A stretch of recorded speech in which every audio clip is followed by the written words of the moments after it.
ನಮಸ್ಕಾರ. ಕಿಣಿ ಸಿನಿ ಬದುಕು ವಿಶೇಷ ಕಾರ್ಯಕ್ರಮಕ್ಕೆ ಸ್ವಾಗತ. ನಾನು ಶುಭಾಶಯ. ಇವರು ಕೋಸ್ಟಲ್ ವುಡ್ನ ಭರವಸೆಯ ಪೋಷಕ ನಟ.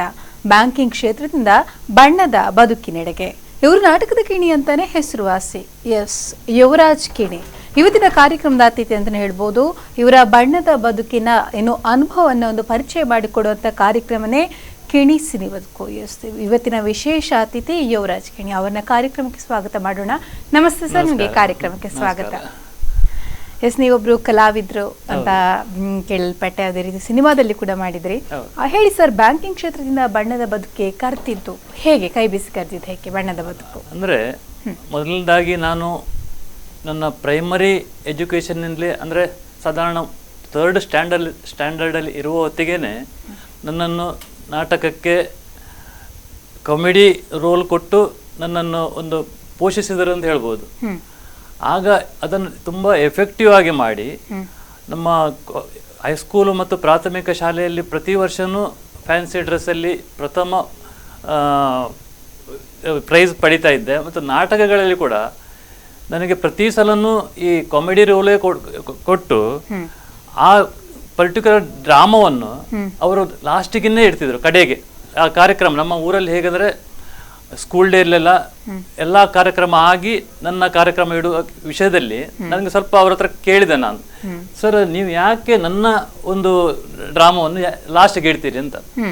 ಅಂದರೆ ನನಗೂ ಏನೋ ಒಂದು ನನ್ನ ಇನ್ಫೀರಿಯಾರಿಟಿ ಕಾಂಪ್ಲೆಕ್ಸ್ನ ಥರ ಆಯ್ತು ನನಗೆ, ಯಾಕೆ ಹೀಗೆ ಮಾಡ್ತಾರೆ ಅಂತ. ಕಡೆಗೆ ಅವರು ನಿಜ ಕತೆ ಹೇಳಿದರು, ನೋಡಿ ಕಿಣಿ ಅವರ ವಿಷಯ ಹೀಗೆ ಉಂಟು, ನಿಮ್ಮ ಡ್ರಾಮವನ್ನು ನಾವು ಪ್ರಥಮವಾಗಿ ತೋರಿಸಿದ್ರೆ ಜನರು ಈಗ ಇಂಥ ಒಂದು ಟ್ರೆಂಡ್ ಆಗಿಬಿಟ್ಟಿದೆ. ಅಂದ್ರೆ ನಿಮ್ಮ ಡ್ರಾಮಾ ನೋಡ್ಲಿಕ್ಕೆ ಬಂದ ಹಾಗೆ ಆಗ್ಬಿಟ್ಟಿದೆ ಈಗ ಸ್ಕೂಲ್ ಡೇ ಅಂತ ಹೇಳಿದ್ರೆ. ನಿಮ್ಮ ಡ್ರಾಮಾ ನಾವು ಎಕ್ಸಿಬಿಟ್ ಫಸ್ಟ್ ಮಾಡಿದ್ರೆ ಆಮೇಲೆ ನಿಮ್ಮ ಡ್ರಾಮಾ ನೋಡಿದ ಕೂಡಲೇ ಜನ ಮನೆಗೆ ಹೋಗ್ತಾರೆ, ಬಾಕಿ ಕಾರ್ಯಕ್ರಮಕ್ಕೆ ನೋಡ್ಲಿಕ್ಕೆ ಇವರು ಆಡಿಯನ್ಸ್ ಇರೋದಿಲ್ಲ.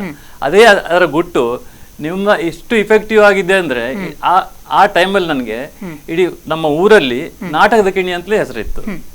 ಅಂದ್ರೆ ಇಡೀ ಆವಾಗ ಈ ಟಿವಿ ಮಾಧ್ಯಮ, ಟಿವಿ ಇರ್ಲಿಲ್ಲ, ಮೊಬೈಲ್ ಇರ್ಲಿಲ್ಲ, ಜನರಿಗೆ ಒಂದು ಎಂಟರ್ಟೈನ್ಮೆಂಟ್, ಮನೋರಂಜನೆ ಅಂತ ಹೇಳಿದ್ರೆ ಸ್ಕೂಲ್ ಡೇ ಮತ್ತೆ ಡ್ರಾಮಾ ಮತ್ತೆ ಯಕ್ಷಗಾನ ಮಾತ್ರ. ಆದ ಕಾರಣ ನಮ್ಮ ಚಿಕ್ಕ ಊರಲ್ಲಿ ನನ್ನ ಒಂದು ಎಫೆಕ್ಟಿವ್ ಕಾಮಿಡಿ ರೋಲಿಂದಾಗಿ ನನಗೆ ಆ ಒಂದು ಹಣಪಟ್ಟಿಯೇ ಬಂತಾಯ್ತು, ಅಂದ್ರೆ ನಾಟಕದ ಕಿಣಿ ಅಂತ.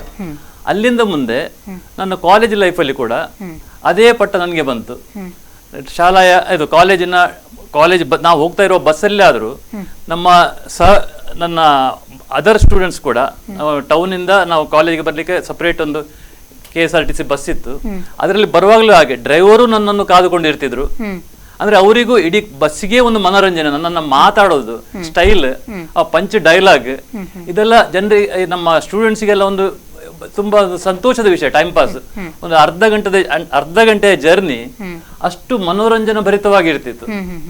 ಮತ್ತೆ ನಮ್ಮ ಕಾಲೇಜಲ್ಲಿ ಲೆಕ್ಚರರ್ಸ್ ಕೂಡ, ಇವನ್ ನಮ್ಮ ಪ್ರಿನ್ಸಿಪಾಲ್ ಇಂದ ಹಿಡಿದು ಲೆಕ್ಚರರ್ ವರೆಗೆ ನನಗೆ ಆ ಒಂದು ಕಾಮಿಡಿ ಪಟ್ಟವನ್ನು ಅವರ ಮನಸ್ಸಿನಲ್ಲೇ ಇಡ್ತಿದ್ರು. ಅಲ್ಲಿಯೂ ಕೂಡ ನನಗೆ ಪ್ರತಿ ಸಲನು ಇದು ಕಾಮಿಡಿ ರೋಲೇ ಕೊಡ್ತಿದ್ರು.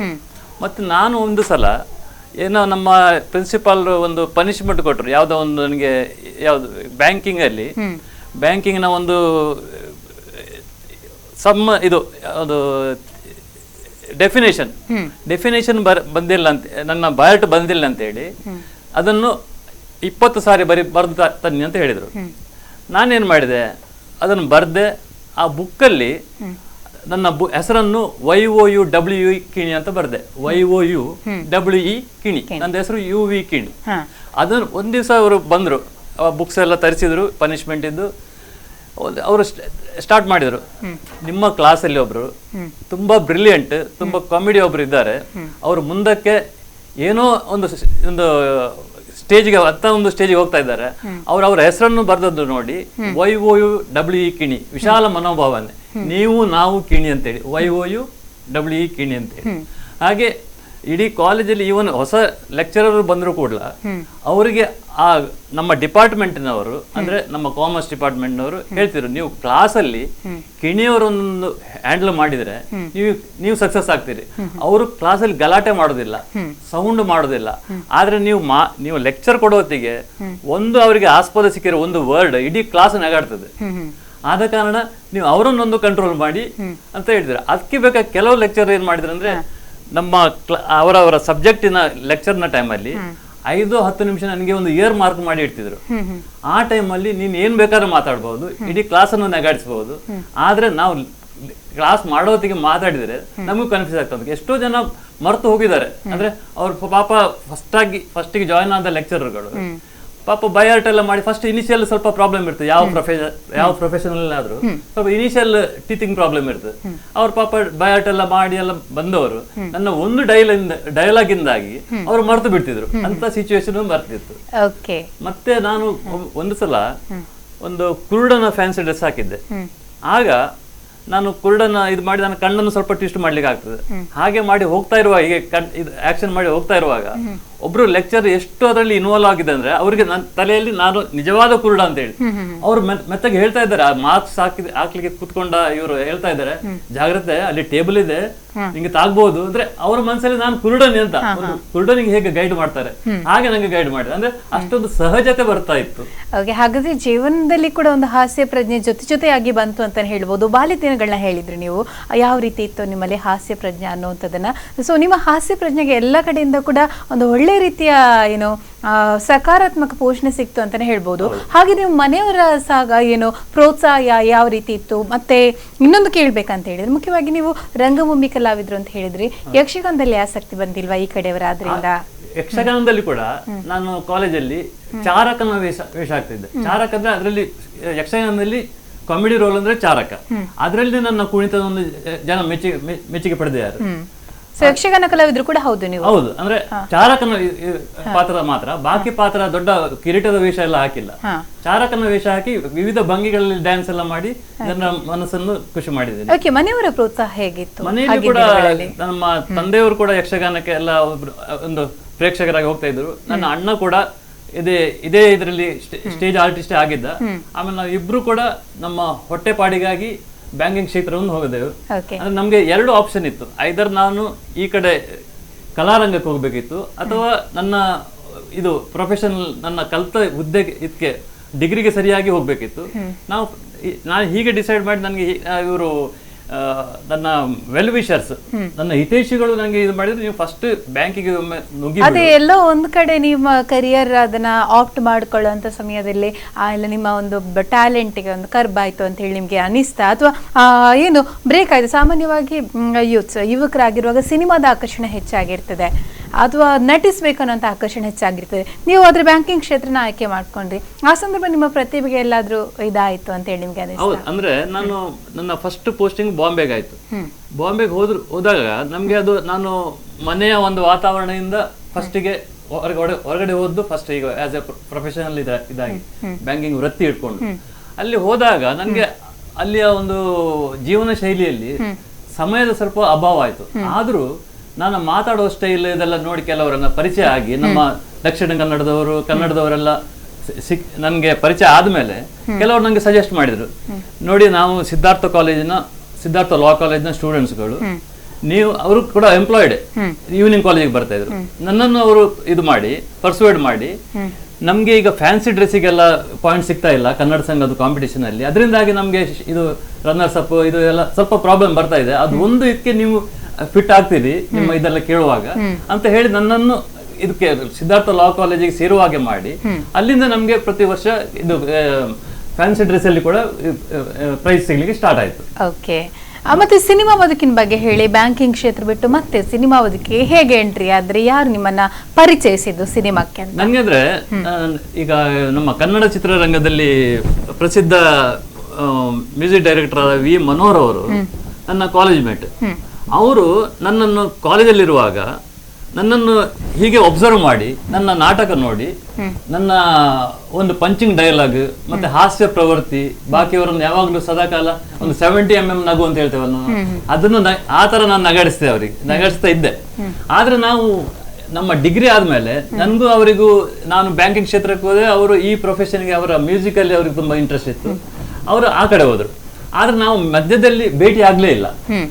ಆಮೇಲೆ ನಾನು ಒಮ್ಮೆ ಬೆಂಗಳೂರಿಗೆ ಟ್ರಾನ್ಸ್ಫರ್ ಆಗಿ ಬಂದ ಮೇಲೆ ಅವರು ಒಮ್ಮೆ ಅವರ ಬಗ್ಗೆ ಯಾರ ಹೇಳಿದ್ರು, ನಮ್ಮ ಕಾಲೇಜಲ್ಲಿ ಇದ್ದ ವಿ ಮನೋಹರ್ ಅವರು ಈಗ ಹೆಸರಾಂತ ಮ್ಯೂಸಿಕ್ ಡೈರೆಕ್ಟರ್ ಆಗಿದ್ದಾರೆ ಅಂತ. ಹಾಗೆ ಅವರ ನಂಬರ್ ನಮಗೆ ಸಿಕ್ಕಿತ್ತು. ಅವ್ರಿಗೆ ಫೋನ್ ಮಾಡುವಾಗ ನನ್ನ ಹೆಸರು ಹೇಳಿದ ಕೂಡಲೇ ಅವರಿಗೆ ನೆನಪಾಯ್ತು ನನ್ನ ಗತವೈಭವ ಅಂದ್ರೆ ನನ್ನ ಹಳೆ ಇದನ್ನೆಲ್ಲ ಮೆಲುಕು ಹಾಕಿದ್ರು ಅವರು. ನೀನು ನನ್ನ ಮನೆಗೆ ಬಂದು ಭೇಟಿಯಾಗು ಅಂತ ಹೇಳಿದ್ರು. ಆಗ ಅವ್ರ ವಿಷಯ ಹೇಳಿದ್ರು, ನೀನು ಕಾಲೇಜ್ ಬಸ್ಸಲ್ಲಿ ಹೋಗೋತ್ತಿರಿಗೆ ಒಂದು ಅರ್ಧ ಗಂಟೆಯಲ್ಲಿ ಇಡೀ ಬಸ್ಸನ್ನು ನಗಾಡಿಸ್ತಾ ಇದ್ದಿ. ಅದಕ್ಕೆ ಬೇಕಾಗಿ ನಾನು ಆಕ್ಚುಲಿ ಆ ರೋಡ್ಸ್ ನನ್ನ ವಿಟ್ಲಕ್ಕೆ ಹೋಗೋ ಬಸ್ಸನ್ನು ಹಿಡಿಲಿಕ್ಕೆ ನಾನು ನಡ್ಕೊಂಡು 2 ಫರ್ಲಾಂಗ್ ಹೋಗ್ಬೋದಿತ್ತು. ಆದ್ರೆ ನಿನ್ನ ಡೈಲಾಗ್ ಅನ್ನು ಡೈಲಿ ಕೇಳಲಿಕ್ಕೆ ಬೇಕಾಗಿ ನಾನು ಅಲ್ಲಿವರೆಗೆ ಬರ್ತಿದ್ದೆ, ಮತ್ತೆ ಇಳಿತಿದ್ದೆ, ನಗಾಡ್ಕೊಂಡೇ ಇಳಿತಿದ್ದೆ. ನಿಮ್ಮನ್ನು ನೋಡಿಕೊಂಡು ನಗಾಡ್ಲಿಕ್ಕೆ ಸ್ಟಾರ್ಟ್ ಮಾಡ್ತಿದ್ದೆ ನಾನು. ನಿಮ್ಗೆ ನೀವು ನನ್ನ ತರ ಈ ಲೈನ್ಗೆ ಬರ್ತಿದ್ರೆ ನೀವು ಒಳ್ಳೆ ಕಲಾವಿದರಾಗಿ ಒಂದು ಪ್ರಖ್ಯಾತಿಯನ್ನು ಪಡಿತಿದ್ರಿ. ಆದ್ರೆ ಈಗಲೂ ಕಾಲ ಮಿಂಚಿಲ್ಲ. ನನ್ನ ಸಂಪರ್ಕದಲ್ಲಿರಿ, ನಿಮ್ಮನ್ನು ಕೆಲವರಿಗೆಲ್ಲ ಪರಿಚಯಿಸ್ತೇನೆ ಅಂತ ಹೇಳಿ ನನಗೆ ಈ ಮದಿಪು ಫಿಲ್ಮಿಗೆ ಅವರೇ ರೆಕಮೆಂಡ್ ಮಾಡಿ, ಈಗ ಆ ಫಿಲ್ಮಿನಲ್ಲಿರುವ ಅಂದ್ರೆ ಆ ಚಿತ್ರದಲ್ಲಿ, ಆ ತುಳು ಚಿತ್ರದಲ್ಲಿರುವ 4 ಪ್ರಮುಖ ಪಾತ್ರಗಳಲ್ಲಿ ನಾನು ಒಂದು ಪಾತ್ರವನ್ನು ನಾನು ವಹಿಸ್ತಾ ಇದ್ದೇನೆ. ಆದ್ರೆ ಅದರಲ್ಲಿ ಅದೊಂದು ಸೀರಿಯಸ್ ಇದು ಸಸ್ಪೆನ್ಸ್ ಕತೆ, ಅದರಲ್ಲಿ ಒಳ್ಳೆ ಕತೆ ಇದೆ. ನಮ್ಮ ಡೈರೆಕ್ಟರ್ ಆದಂತ ಇವರು ಚೇತನ್ ಮುಂಡಾಡಿ ಅವರು ನನಗೆ ಕತೆ ಹೇಳಿದ್ರು ಫಿಲ್ಮ್ ಇದ್ದು. ಅದನ್ನು ಕೇಳುವಾಗ ಸರ್, ಮದಿಪು ಸಿನಿಮಾದ ಬಗ್ಗೆ ಮಾತಾಡ್ತೀನಿ, ಒಂದು ಬ್ರೇಕ್ ತಗೊಂಡು ಮಾತಾಡೋಣ ಖಂಡಿತವಾಗಿ. ವೀಕ್ಷಕರೇ, ಕಿಣಿ ಅವರ ಸಿನಿ ಬದುಕಿನ ಬಗ್ಗೆ ಇನ್ನೆಷ್ಟು ನಾವು ಅವರು ಹೇಳ್ತಾರೆ, ಅದಕ್ಕಿಂತ ಮುಂಚೆ ಒಂದು ಸಣ್ಣ ಬ್ರೇಕ್.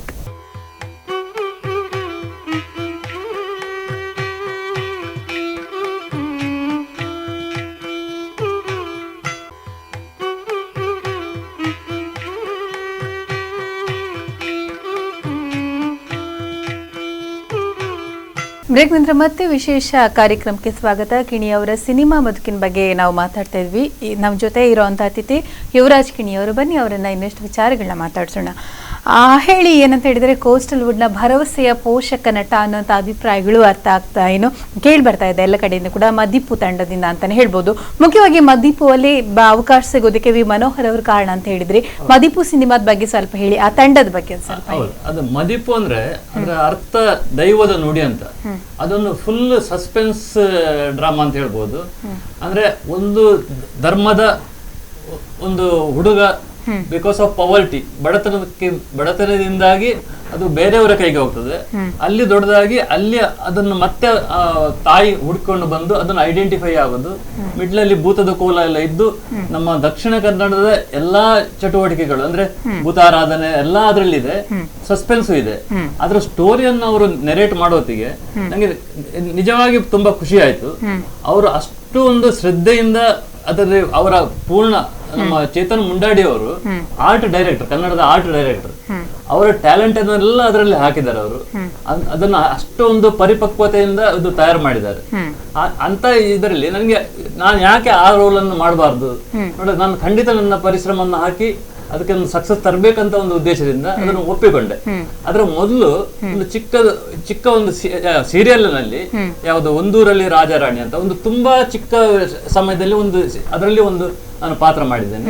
ಅದರ ನಂತರ ಇದು ಯಾವುದು ನೇಮದ ಗೋಳ್ಯ ಅಂತ, ಅದರಲ್ಲಿ ಒಂದು ಚಿಕ್ಕ ರೋಲ್ ಮಾತ್ರ ನಾನು ಪಡ್ಕೊಂಡೆ. ಯಾಕಂದ್ರೆ ನನಗೆ ಆಲ್ರೆಡಿ ನಂದೊಂದು ಫಾರಿನ್ ಅಸೈನ್ಮೆಂಟ್ ಅಂದ್ರೆ ಒಂದು ಪ್ರೋಗ್ರಾಮ್ ಇತ್ತು, ಅದಕ್ಕೆ ಬೇಗ ಹೋಗ್ಲಿಕ್ಕಿದ್ದ ಕಾರಣ ಇದರಲ್ಲಿ ಅರ್ಧ ಮಾಡಿ ಇದು ಮಾಡಿದ್ರೆ ಅವ್ರಿಗೆ ತೊಂದರೆ ಆಗ್ತದೆ ಅಂತೇಳಿ ಅದ್ರಲ್ಲಿ ಒಂದು ಚಿಕ್ಕ ಪಾತ್ರವನ್ನು ಕೂಡ ನಿರ್ವಹಿಸಿದ್ದೇನೆ.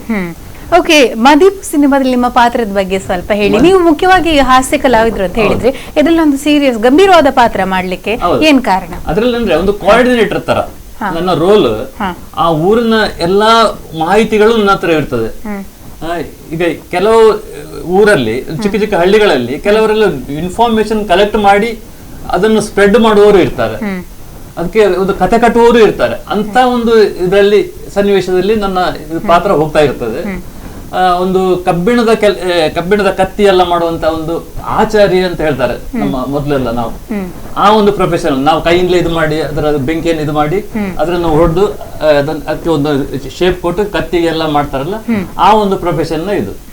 ಅದನ್ನು ಒಂದು ನಮ್ಮ ಅದರ ಮುಹೂರ್ತ ಕೊಕ್ಕಡ ಅಂತ ಹೇಳ್ತಾರೆ ಇಲ್ಲಿ, ಅಲ್ಲಿ ಗಣಪತಿ ಟೆಂಪಲ್ ಅಲ್ಲಿ ಮುಹೂರ್ತ ಆಗಿ ಅಲ್ಲಿ 2 ದಿವಸ ಇದು ಶೂಟಿಂಗ್ ನಡೆದು ಮತ್ತೆ ಇಲ್ಲಿ ಸಾಣೂರು ಬಲ್ಲಾಳರ ಮನೆಯಲ್ಲಿ ಆಗಿ ಮತ್ತೆ ಅದನ್ನು ಈಗ ನಮ್ಮ ಇದಕ್ಕೆ ಸೆನ್ಸಾರಿಗೆ ಹೋಗೋ ಲೆವೆಲ್ಗೆ ಬಂದಿದೆ, ಮಟ್ಟಕ್ಕೆ ಬಂದಿದೆ.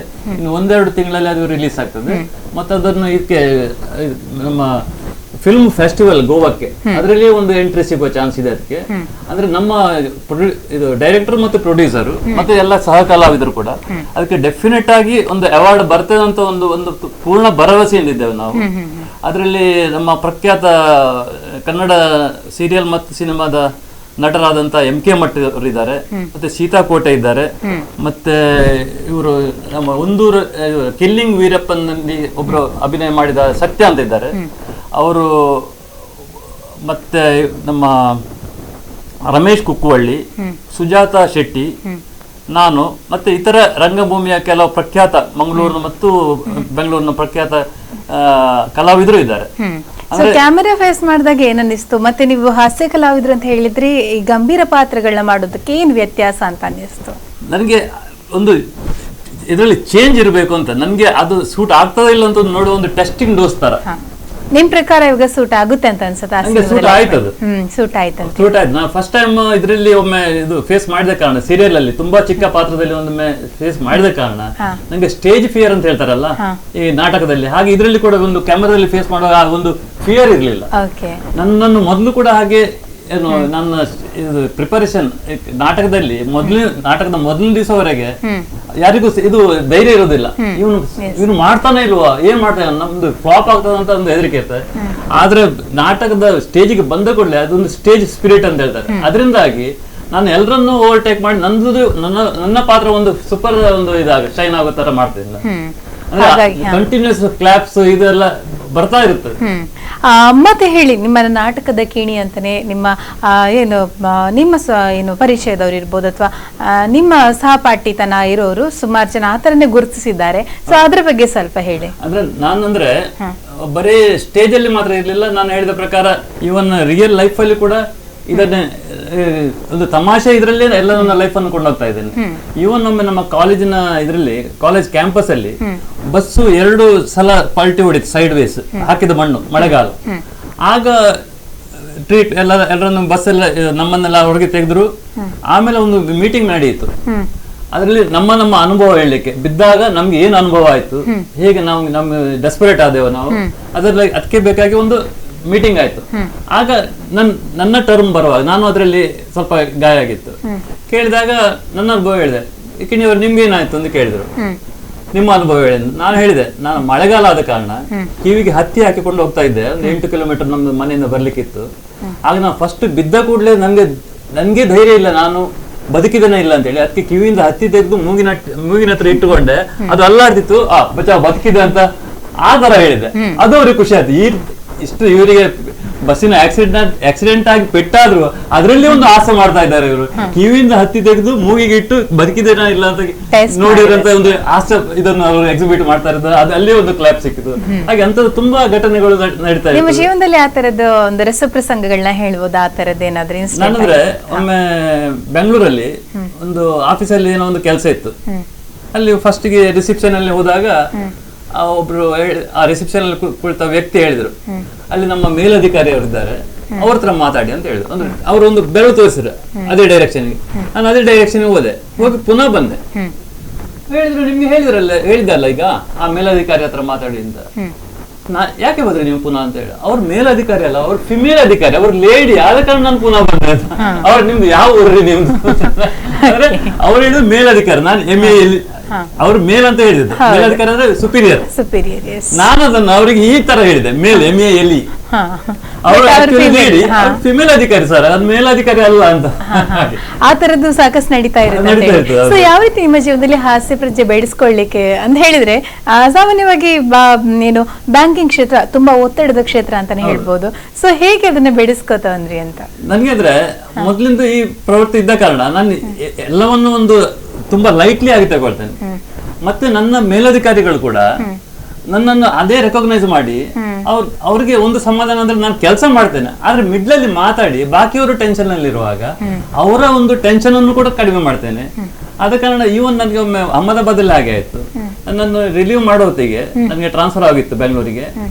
ನನ್ನ ಝೋನಲ್ ಹೆಡ್ ನನ್ನ ಸೆಂಡ್ ಆಫ್ ಸ್ಪೀಚ್ ಆಗಿದ್ದೆವು.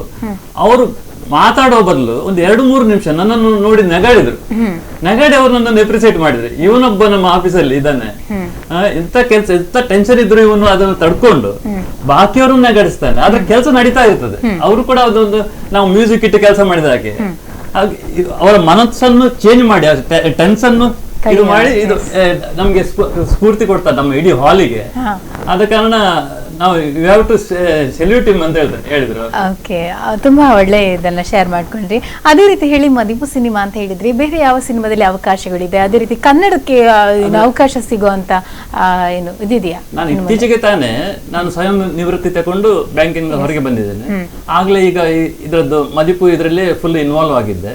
ಮತ್ತೆ ಇದನ್ನು ನಾನು ನಮ್ಮ ಒಂದು ಫಾರಿನ್ ಟ್ರಿಪ್ಪಿನ ಮೊದಲೊಂದು ವಹಿಸಿಕೊಂಡದ್ದು ನೇಮದ ಬುಳ್ಳೆ ಕೂಡ ಮುಗಿಸಿ, ಅಂದ್ರೆ ನನ್ನ ರೋಲ್ ಬೇಗ ಮುಗೀತು, ಅಲ್ಲಿ ಹೋದೆ. ಈಗ ಜಸ್ಟ್ ನಾನು ಪುನಃ ಬಂದಿದ್ದೇನೆ, ಈಗ ಸಂಪರ್ಕದಲ್ಲಿದ್ದೇನೆ. ಸಂಪೂರ್ಣವಾಗಿ ಈಗ ಸಿನಿಮಾದಲ್ಲಿ ತೊಡಗಿಸಿಕೊಳ್ಬೇಕು ಅಂತ ಹೇಳಿ ನಿರ್ಧಾರ ಮಾಡಿದ್ದೀರಿ ನೀವು. ಕನ್ನಡದಲ್ಲಿ ಅವಕಾಶಗಳಿದೆಯಾ ನಿಮ್ಗೆ? ಹೇಗೆ? ಕನ್ನಡದಲ್ಲಿ ಅವಕಾಶಗಳು ಇವೆ, ಆದ್ರೆ ನನ್ನ ಪ್ರಿಫರೆನ್ಸ್, ನನ್ನ ಚಾಯ್ಸ್ ಫಸ್ಟ್ ಪ್ರಿಫರೆನ್ಸ್ ಕಾಮಿಡಿ ಆದ ಕಾರಣ ಈಗ ಎಲ್ಲಾ ಸಿನಿಮಾದಲ್ಲಿಯೂ ಎಲ್ಲಾ ಕಾಮಿಡಿ ಇರುತ್ತೆ ಅಂತ ಹೇಳಕ್ ಆಗೋದು ಖಂಡಿತವಾಗಿ. ಅಥವಾ ಈಗಲೇ ಇದ್ದವರನ್ನು ಬಿಟ್ಟು ಅವರು ಫಸ್ಟ್ ಟೈಮರ್ಸ್ ಅನ್ನು ತಗೊಳ್ಳೋ ಸ್ವಲ್ಪ ಅಷ್ಟು ರಿಸ್ಕ್ ತಗೊಳ್ಳೋದಿಲ್ಲ.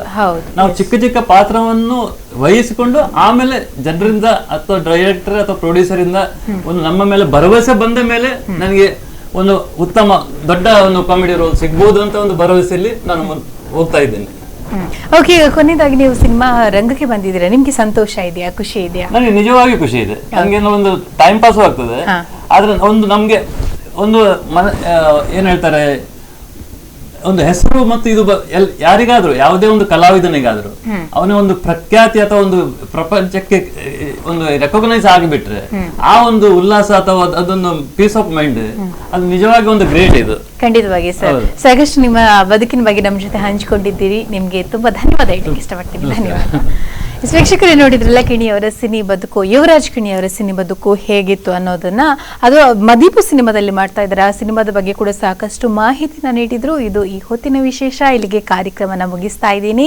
ಅದೇ ರೀತಿ ನಿರಂತರ ಸುದ್ದಿ ಮತ್ತು ಮನೋರಂಜನೆಗಾಗಿ ಕೀಪ್ ವಾಚಿಂಗ್ ಸ್ಪಂದನ.